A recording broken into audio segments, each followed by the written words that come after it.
Hey guys, I'm back again today with a thought. And this thought stems out of my blog last week. If you didn't listen to my blog last week, I'd encourage you to listen to it. I talked about how I found God without any help from the church. I was on a quest to find God. The church didn't help me, but I did find God. And I kind of found Him on my own. Now, I know I probably really didn't find Him on my own, but that's the way it seemed to me. And I found a God that would actually speak to me and talk to me. I found a God that seemed to be involved in everything around that was going on around me all of a sudden. I saw His fingerprints on all kinds of things. And I got very, very excited. I began to tell my friends about this God I found. And it seems like that, in a sense, like King David, all the malcontents came out and found me and they said, hey, teach us how to find God. And so we kind of formed a tribe without even knowing it. And I talk more about tribes in my book, Tribal Influence, but we became a tribe of 10 people. And that tribe of 10 people grew to 10,000 people. And with the internet today, it's growing to 15 and 20,000.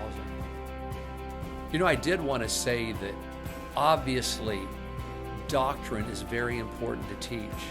We need to have classes about church doctrine and so forth and so on. But the Apostle Paul said in 1 Corinthians 15, now I make known to you, brethren, the gospel which I preached to you, which also you received and in which also you stand. Then he went on in verse 3 to say, for I delivered to you this that was of first importance. So yes, we need to put emphasis on doctrine, but we have to get them saved first. When people come into our church, they can't hear doctrine first. They need to hear the gospel first.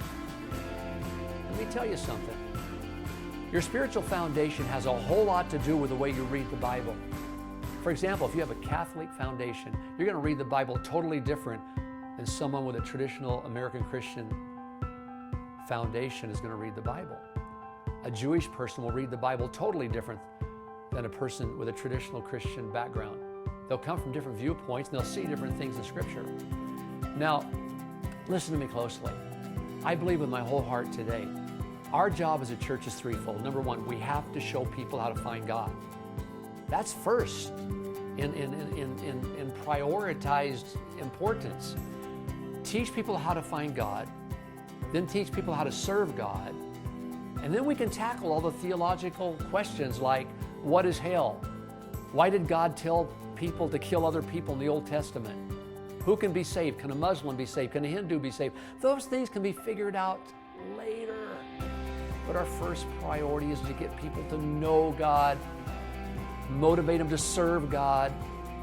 I hope this makes some sense. It's just a thought to think about. I'll be back next week with another one. Thanks. God bless.